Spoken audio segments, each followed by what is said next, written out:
नमस्कार फ्रेंड्स।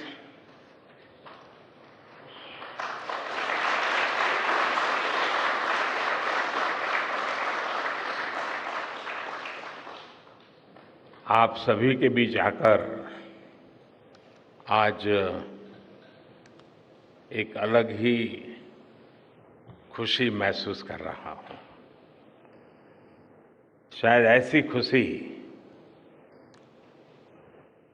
बहुत rare occasion होते हैं जब तन मन खुशियों से भर गया हो। और व्यक्ति के जीवन में कई बार ऐसी घटनाएं घटती हैं कि वो बेसब्री हावी हो जाती है। इस बार मेरे साथ भी ऐसा ही हुआ है। इतनी बेसब्री,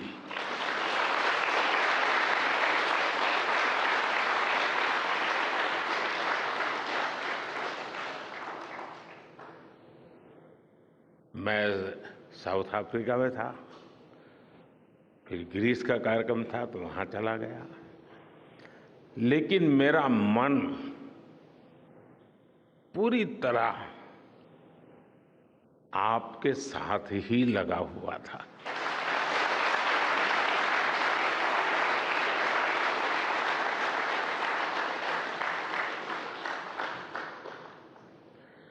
लेकिन कभी कभी लगता है कि मैं आप लोगों के साथ अन्याय कर देता हूं। बेसब्री मेरी और मुसीबत आपकी। इतनी सवेरे सवेरे आप सभी को, और इतना और टाइम, लेकिन बस मन कर रहा था जाऊं आपको नमन करूं। आपको दिक्कत हुई होगी, लेकिन मैं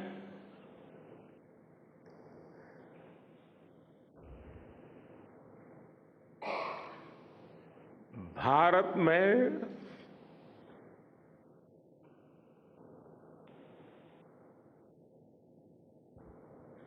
आते ही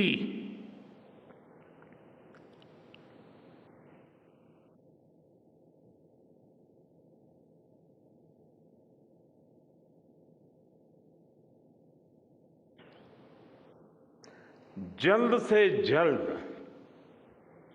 आपके दर्शन करना चाहता था।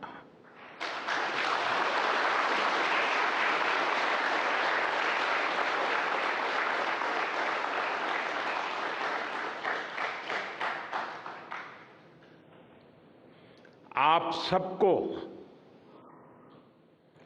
सैल्यूट करना चाहता था।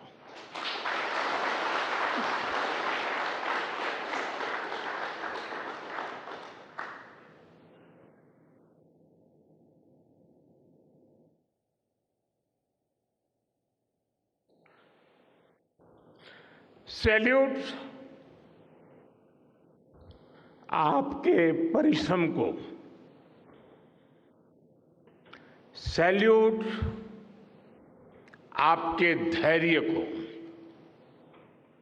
सैल्यूट आपकी लगन को, सैल्यूट आपकी जीवटता को, सैल्यूट आपके जज्बे को।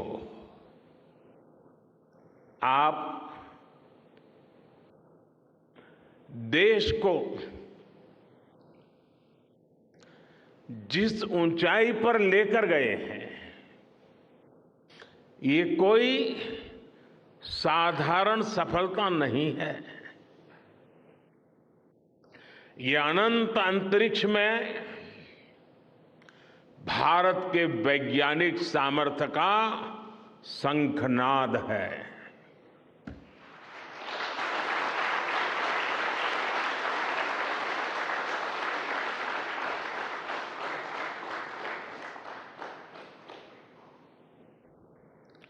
India India is on the moon.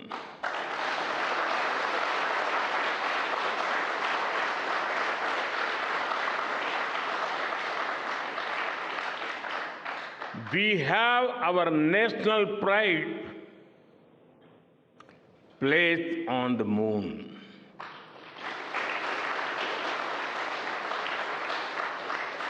हम वहां पहुंचे जहां कोई नहीं पहुंचा था।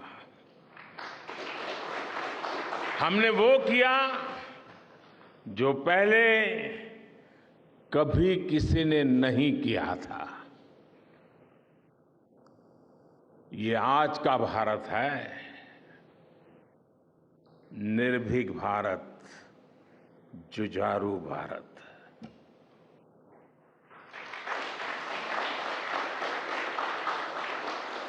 ये वो भारत है जो नया सोचता है, नए तरीके से सोचता है, जो डार्क जोन में जाकर भी दुनिया में रोशनी की किरण फैला देता है।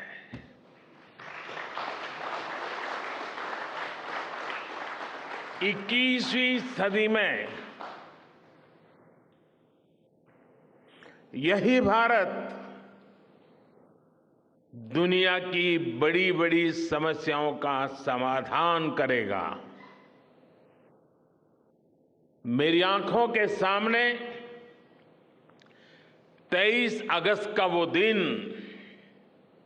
वो एक एक सेकंड बार बार घूम रहा है। जब टचडाउन कंफर्म हुआ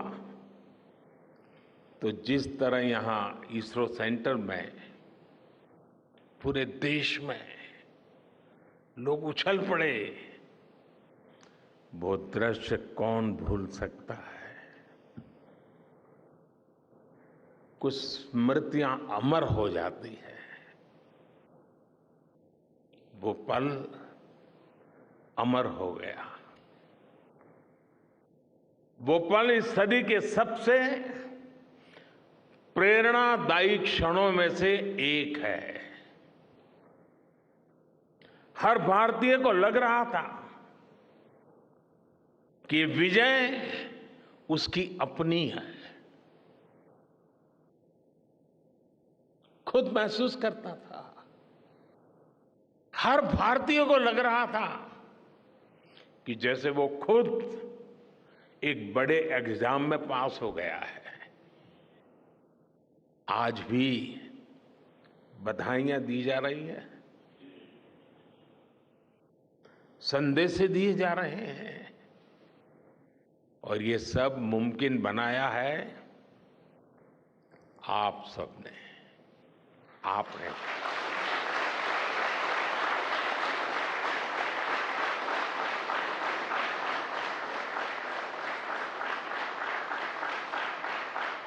देश के मेरे वैज्ञानिकों ने ये मुमकिन बनाया है। मैं आप सबका जितना गुणगान करूं वो कम है। मैं आपकी जितनी सराहना करूं वो कम है। साथियों,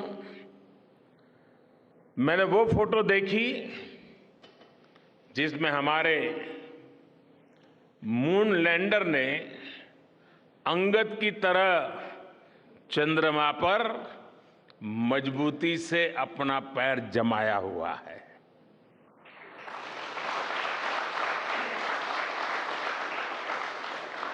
एक तरफ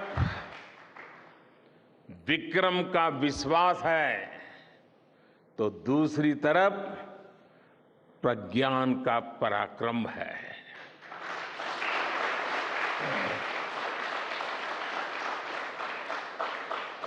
हमारा प्रज्ञान लगातार चंद्रमा पर अपने पद चिन्ह छोड़ रहा है।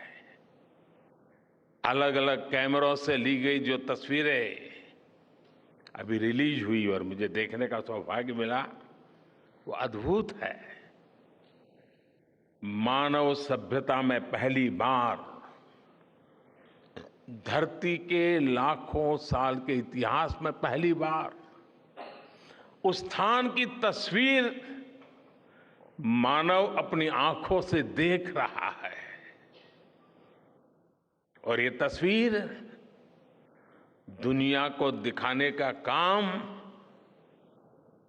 भारत ने किया है।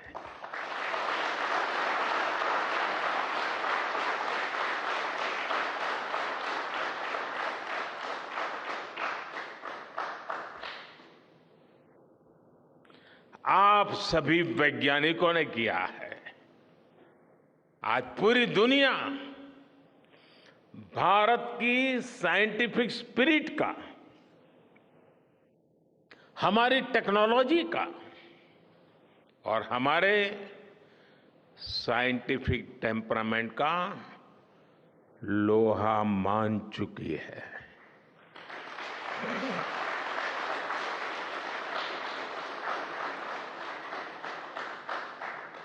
चंद्रयान महाअभियान सिर्फ भारत की नहीं बल्कि पूरी मानवता की सफलता है।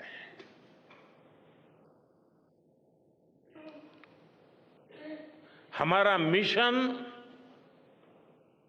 जिस क्षेत्र को एक्सप्लोर करेगा उससे सभी देशों के लिए मून मिशंस के नए रास्ते खुलेंगे। ये चांद के रहस्य को तो खोलेगा ही, साथ ही धरती की चुनौतियों के समाधान में भी मदद करेगा।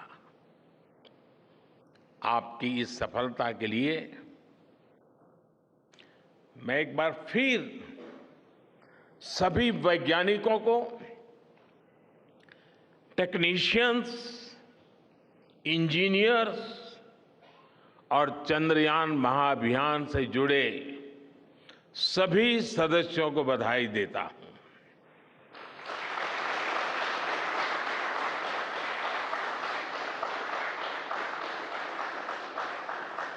मेरे परिवारजनों, आप जानते हैं कि स्पेस मिशंस के टच डाउन पॉइंट को एक नाम दिए जाने की वैज्ञानिक परंपरा है। चंद्रमा के जिस हिस्से पर हमारा चंद्रयान उतरा है, भारत ने उस स्थान के भी नामकरण का फैसला लिया है।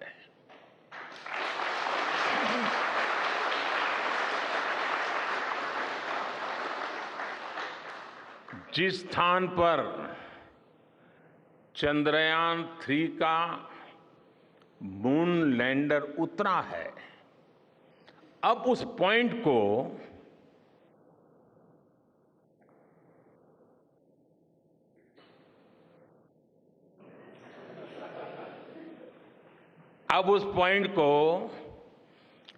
शिव शक्ति के नाम से जाना जाएगा।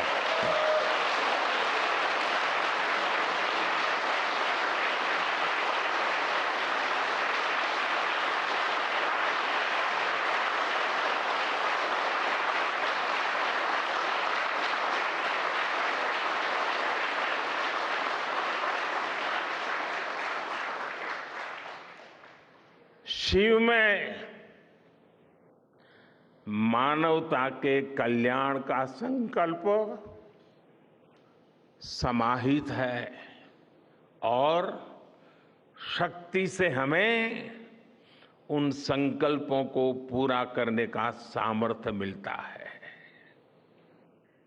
चंद्रमा का शिव शक्ति पॉइंट हिमालय से कन्याकुमारी से जुड़े होने का बोध कराता है।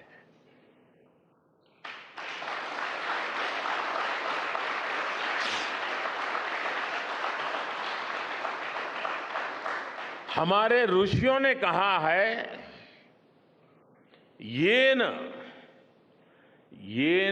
कर्माण्य पशो मनीषिणो यज्ञे कुण्वन्ति विद्येषु धीरः यत्पूर्व यक्ष्मन्तः प्रजानां तन्मे मनः शिव संकल्पमस्तु। अर्थात जिस मन से हम कर्तव्य कर्म करते हैं, विचार और विज्ञान को गति देते हैं, और जो सबके भीतर मौजूद है, वो मन शुभ और कल्याणकारी संकल्पों से जुड़े।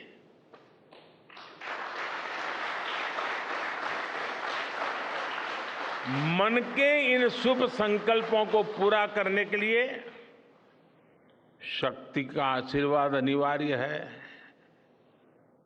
और ये शक्ति हमारी नारी शक्ति है।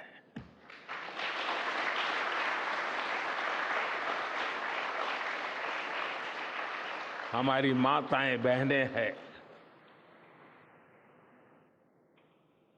हमारे यहां कहा गया है, सृष्टि स्थिति विनाशानां शक्ति भूते सनातनी। अर्थात निर्माण से प्रलय तक पूरी सृष्टि का आधार नारी शक्ति ही है।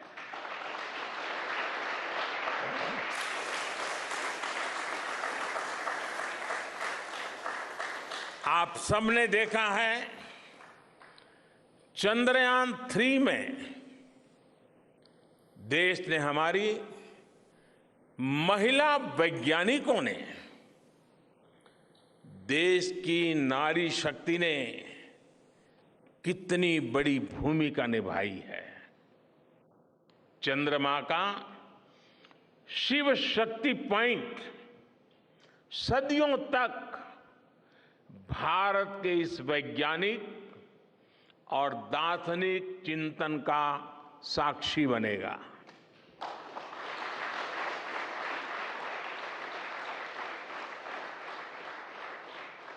ये शिव शक्ति पॉइंट आने वाली पीढ़ियों को प्रेरणा देगा कि हमें विज्ञान का उपयोग मानवता के कल्याण के लिए ही करना है। मानवता का कल्याण, यही हमारा सुप्रीम कमिटमेंट है। साथियों, एक और नामकरण काफी समय से लंबित है। 4 साल पहले जब चंद्रयान 2 चंद्रमा के पास तक पहुंचा था, जहां उसके पदचिन्ह पड़े थे, तब ये प्रस्ताव था कि उस स्थान का नाम तय किया जाए। लेकिन उन परिस्थितियों में निर्णय लेने के स्थान पर हमने प्रण लिया कि जब चंद्रयान 3 सफलतापूर्वक चांद पर पहुंचेगा, तब हम दोनों पॉइंट का नाम एक साथ रखेंगे।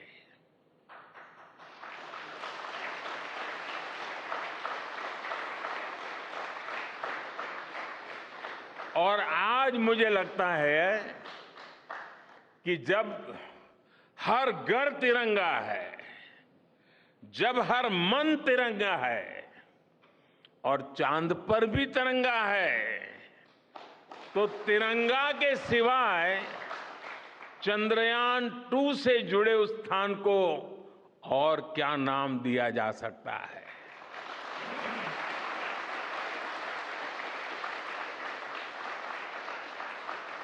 इसलिए चंद्रमा के जिस स्थान पर चंद्रयान 2 ने अपने पदचिन्ह छोड़े हैं, वो पॉइंट अब तिरंगा कहलाएगा।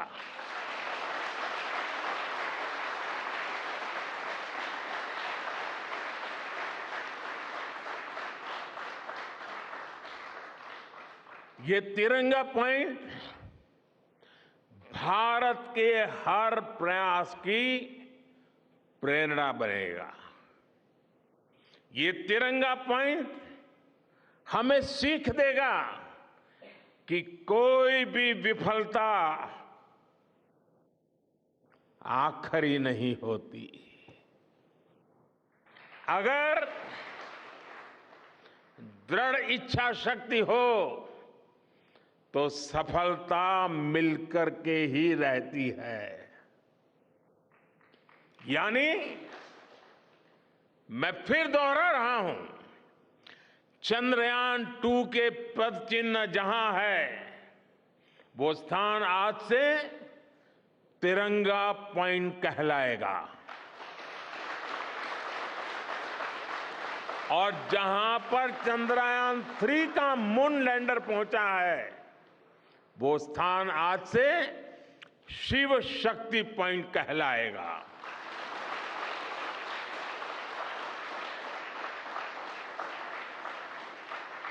साथियों,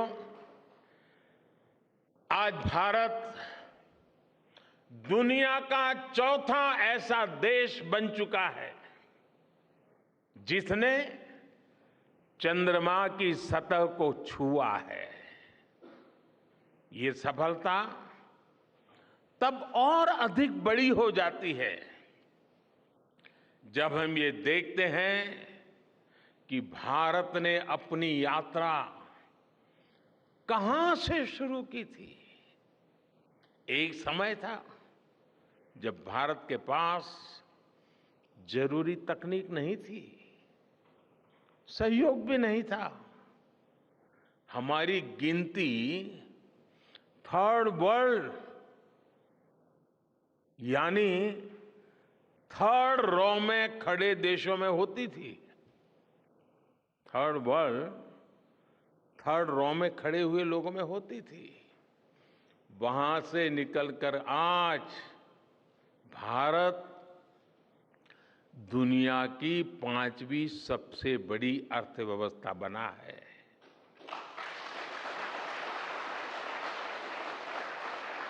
आज ट्रेड से लेकर टेक्नोलॉजी तक भारत की गिनती पहली पंक्ति यानी फर्स्ट रो में खड़े देशों में हो रही है। यानी थर्ड रो से फर्स्ट रो तक इस यात्रा में इसरो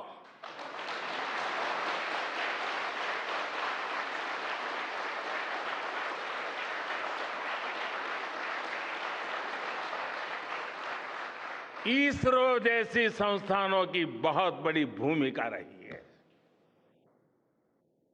आपने आज मेक इन इंडिया को चांद तक पहुंचा दिया है।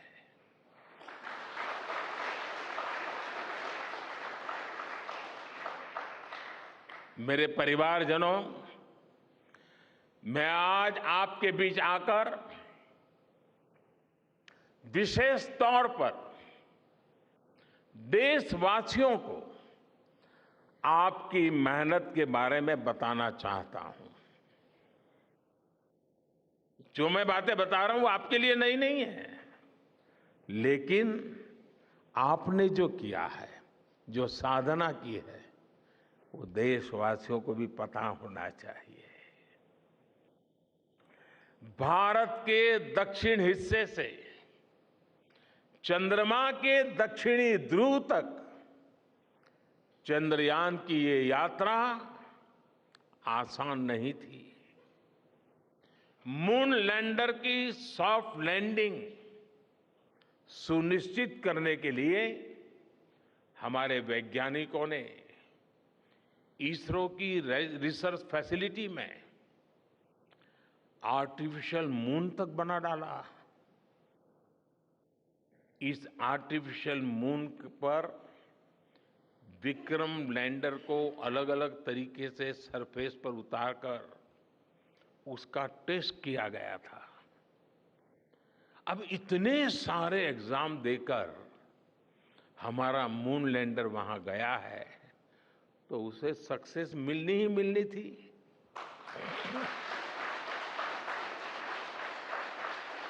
साथियों, आज जब मैं देखता हूं कि भारत की युवा पीढ़ी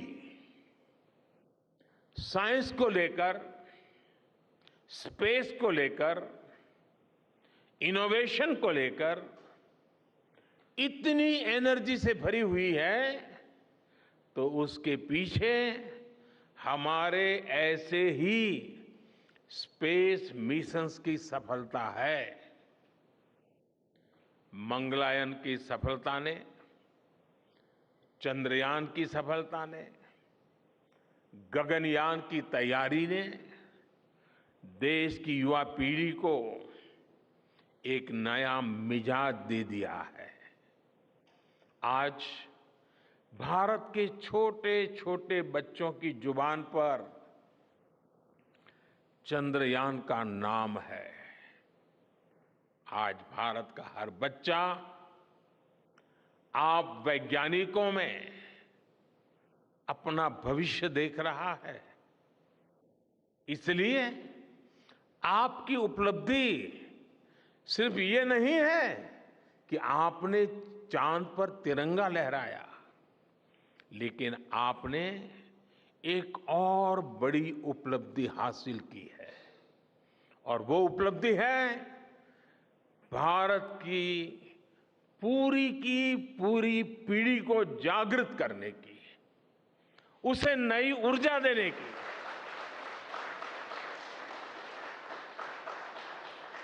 आपने एक पूरी पीढ़ी पर अपनी इस सफलता की गहरी छाप छोड़ी है। आज से कोई भी बच्चा रात में जब चंद्रमा को देखेगा तो उसको विश्वास होगा कि जिस हौसले से मेरा देश चांद पर पहुंचा है, वही हौसला, वही जज्बा उस बच्चे के भीतर भी है, उस युवा के भीतर भी है। आज आपने भारत के बच्चों में आकांक्षाओं के जो बीज बोए हैं, कल वो वट वृक्ष बनेंगे और विकसित भारत की नींव बनेंगे।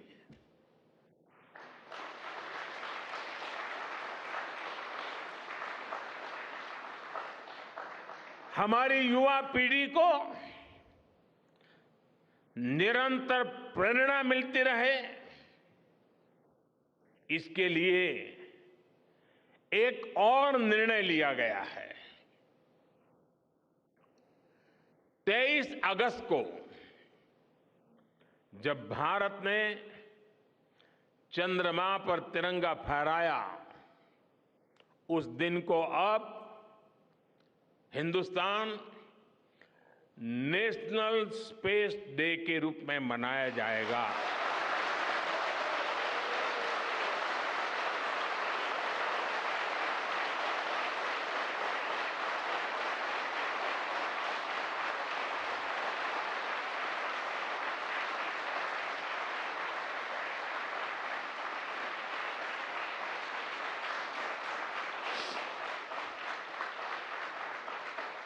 जब हर वर्ष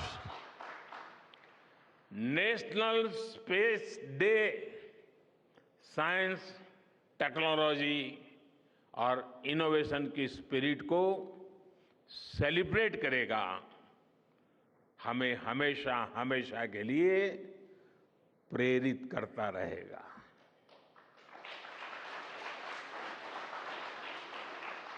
मेरे परिवारजनों, आप भी जानते हैं कि स्पेस सेक्टर का जो सामर्थ्य है, वो सैटेलाइट लॉन्च करने या अंतरिक्ष की खोज से कहीं ज्यादा बड़ा है। स्पेस सेक्टर की एक बहुत बड़ी ताकत है जो मैं देखता हूं वो है ईज ऑफ लिविंग और ईज ऑफ गवर्नेंस।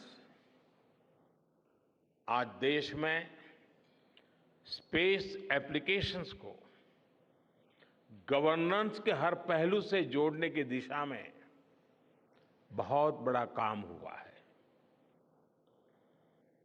आप लोगों ने जब मुझे प्रधानमंत्री के रूप में काम का दायित्व दिया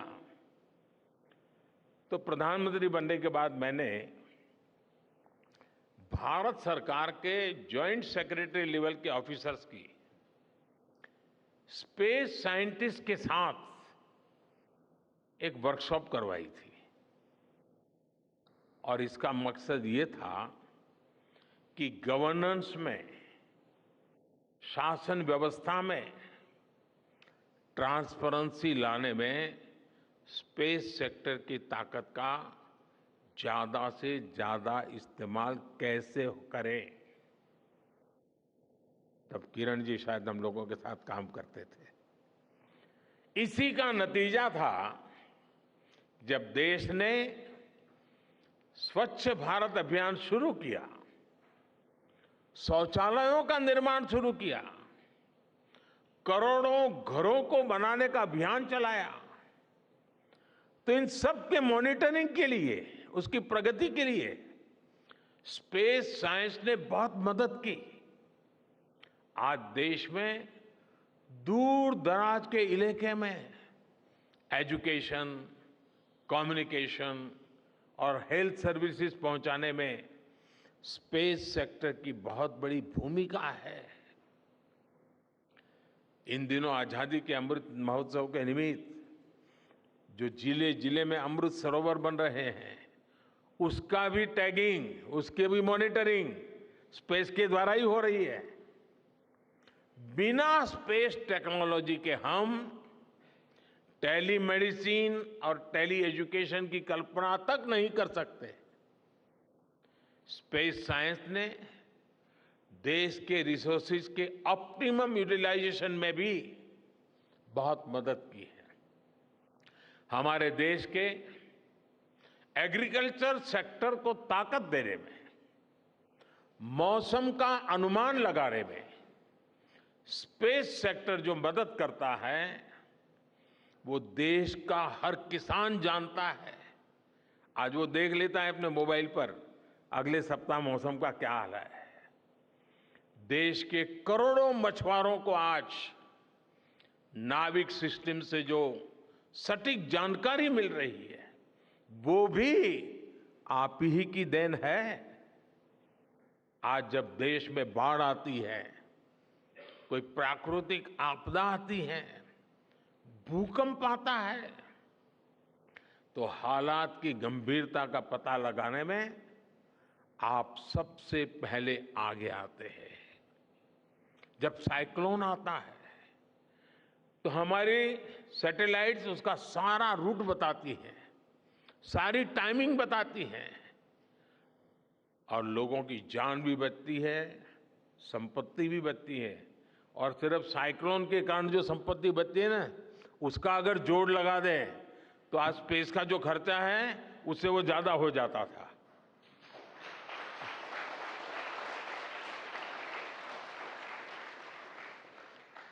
हमारे PM Gatishakti national master plan का आधार भी स्पेस टेक्नोलॉजी ही है। और आज दुनिया भारत के इस गतिशक्ति प्लेटफॉर्म का अध्ययन कर रही है कि प्लानिंग और मैनेजमेंट में ये प्लेटफॉर्म कितना उपयोगी हो सकता है। इससे प्रोजेक्ट्स की प्लानिंग, एजुकेशन और मॉनिटरिंग में काफी मदद मिल रही है। समय के साथ बढ़ता हुआ स्पेस एप्लीकेशन का ये दायरा हमारे युवाओं के लिए अपॉर्चुनिटीज भी बढ़ा रहा है, अवसर बढ़ा रहा है। और इसलिए आज मैं एक सुझाव भी देना चाहता हूं और मैं चाहूंगा कि आपके यहां से जो रिटायर्ड लोग हैं वे इसमें काफी मदद कर सकते हैं। अब ये मत बोलिएगा कि इतनी सुबह सुबह मोदी जी यहां आए और कुछ काम भी दे करके जा रहे हैं। साथियों, मैं चाहूंगा कि इसरो, केंद्र सरकार के विभिन्न मंत्रालय और राज्य सरकारें मिलकर गवर्नेंस में स्पेस टेक्नोलॉजी पर एक नेशनल हैकाथॉन का आयोजन करें। इस हैकाथॉन में ज्यादा से ज्यादा युवा, ज्यादा से ज्यादा यूनिवर्सिटी, ज्यादा से ज्यादा नौजवान वो शामिल हो, जुड़े। मुझे विश्वास है ये नेशनल हैकाथॉन हमारी गवर्नेंस को और प्रभावी बनाएगा, देशवासियों को मॉडर्न सॉल्यूशंस देगा। और साथियों, आपके अलावा मैं अपनी युवा पीढ़ी को एक और टास्क अलग से देना चाहता हूं। और होमवर्क के दिए बिना बच्चों को काम करने का मजा नहीं आता है। आप सब जानते हैं कि भारत वो देश है जिसने हजारों वर्ष पूर्व ही धरती के बाहर अनंत अंतरिक्ष में देखना शुरू कर दिया था। हमारे यहां सदियों पहले अनुसंधान परंपरा के आर्यभट्ट, ब्रह्मगुप्त, वराहमिहिर और भास्कराचार्य जैसे ऋषि मनीषी हुए थे। जब धरती के आकार को लेकर भ्रम था, तब आर्यभट्ट ने अपने महान ग्रंथ आर्यभट्टीय में धरती के गोलाकार होने के बारे में विस्तार से लिखा था। उन्होंने एक्सिस पर पृथ्वी की रोटेशन और उसकी परिधि की गणना भी लिख दी थी। इसी तरह सूर्य सिद्धांत जैसे ग्रंथों में भी कहा गया है, सर्वत्रैव महिगोले, सर्वत्रैव महिगोले स्वस्थानम उपरि स्थितम मन्यन्ते खेयतो गोलस तस्य क्व ऊर्ध्वं क्व वादः। अर्थात पृथ्वी पर कुछ लोग अपनी जगह को सबसे ऊपर मानते हैं, लेकिन ये गोलाकार पृथ्वी तो आकाश में स्थित है, उसमें ऊपर और नीचे क्या हो सकता है, ये उस समय लिखा गया था। ये तो मैंने सिर्फ एक श्लोक बताया है। ऐसी अनगिनत रचनाएं हमारे पूर्वजों ने लिखी हुई है। सूर्य, चंद्रमा और पृथ्वी के एक दूसरे के बीच में आने से ग्रहण की जानकारी हमारे कितने ही ग्रंथों में लिखी हुई पाई जाती है। पृथ्वी के अलावा अन्य ग्रहों के आकार की गणनाएं, उनके मूवमेंट से जुड़ी जानकारी भी हमारे प्राचीन ग्रंथों में मिलती है। हमने ग्रहों और उपग्रहों की गति को लेकर इतना सूक्ष्म गणनाएं करने की वो काबिलियत हासिल की थी कि हमारे यहां सैकड़ों वर्ष आगे के पंचांग यानी कैलेंडर्स बनाए जाते थे। इसलिए मैं इससे जुड़ा एक टास्क अपनी नई पीढ़ी को देना चाहता हूं, स्कूल कॉलेज के बच्चों को देना चाहता हूं। मैं चाहता हूं कि भारत के शास्त्रों में जो खगोलीय सूत्र है, उन्हें साइंटिफिकली प्रूव करने के लिए, नए सिरे से उनके अध्ययन के लिए नई पीढ़ी आगे आए। ये हमारी विरासत के लिए भी जरूरी है और विज्ञान के लिए भी जरूरी है। आज जो स्कूल के, कॉलेज के, यूनिवर्सिटी के स्टूडेंट्स हैं, रिसर्चर्स हैं, उन पर एक तरह से ये दोहरा दायित्व है। भारत के पास विज्ञान के ज्ञान का जो खजाना है वो गुलामी के लंबे कालखंड में दब गया है, छिप गया है। आजादी के इस अमृत काल में हमें इस खजाने को भी खंगालना है, उस पर रिसर्च करनी है और दुनिया को भी बताना है। दूसरा दायित्व ये कि हमारी युवा पीढ़ी को आज के आधुनिक विज्ञान, आधुनिक टेक्नोलॉजी को नए आयाम देने हैं। समंदर की गहराइयों से लेकर आसमान की ऊंचाई तक, आसमान की ऊंचाई से लेकर अंतरिक्ष की गहराई तक आपके लिए करने के लिए बहुत कुछ है। आप डीप अर्थ को भी देखिए और साथ ही डीप सी को भी एक्सप्लोर करिए। आप नेक्स्ट जनरेशन कंप्यूटर बनाइए और साथ ही जेनेटिक इंजीनियरिंग में भी अपना सिक्का जमाइए। भारत में आपके लिए नई संभावनाओं के द्वार लगातार खुल रहे हैं। 21वीं सदी के इस कालखंड में जो देश साइंस और टेक्नोलॉजी में बढ़त बना ले जाएगा, वो देश सबसे आगे बढ़ जाएगा।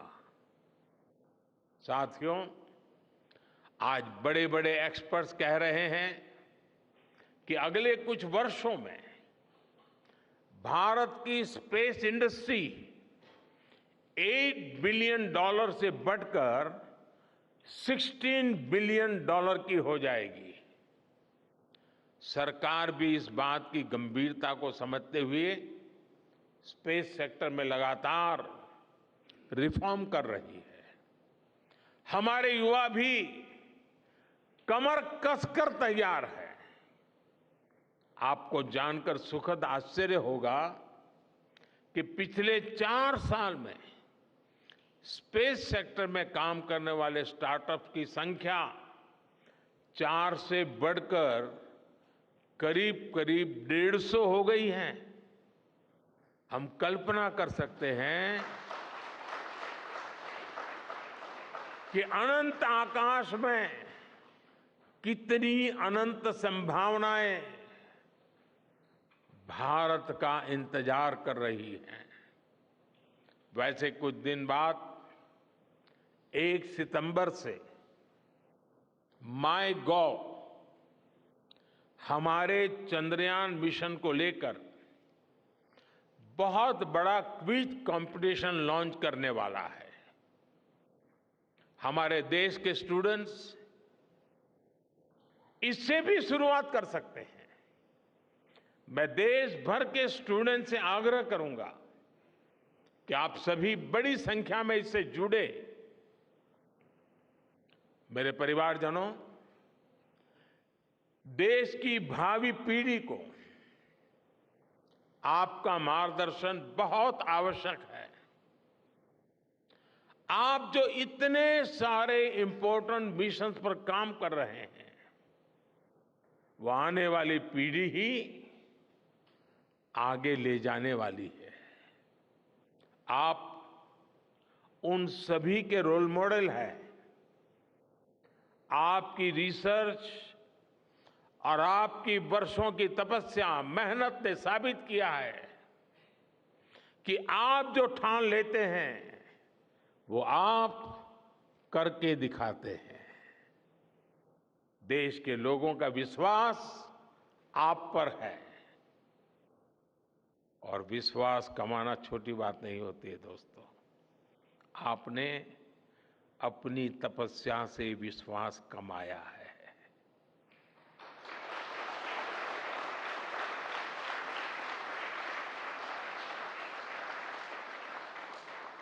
देश के लोगों का आशीर्वाद आप पर है। इसी आशीर्वाद की ताकत से, देश के प्रति इसी समर्पण भाव से भारत साइंस एंड टेक्नोलॉजी में ग्लोबल लीडर बनेगा। और मैं आपके बीच बड़े विश्वास के साथ बताता हूं, इनोवेशन की हमारी यही स्पिरिट ही 2047 में विकसित भारत के सपने को साकार करेगी। इसी विश्वास के साथ मैं फिर एक बार आप सबके दर्शन करके पावन हुआ हूं। देशवासी गौरव से भरे हुए हैं। सपने बहुत तेजी से संकल्प बन रहे हैं और आपका परिश्रम उन संकल्प को सिद्धि के तक ले जाने के लिए बहुत बड़ी प्रेरणा बन रहा है। आपको जितनी बधाई दूं कम है, जितना अभिनंदन करूं कम है। मेरी तरफ से करोड़ों करोड़ों देशवासियों की तरफ से, दुनिया भर की साइंटिफिक कम्युनिटी की तरफ से अनेक अनेक धन्यवाद, बहुत बहुत शुभकामनाएं। भारत माता की, भारत माता की, भारत माता की। धन्यवाद।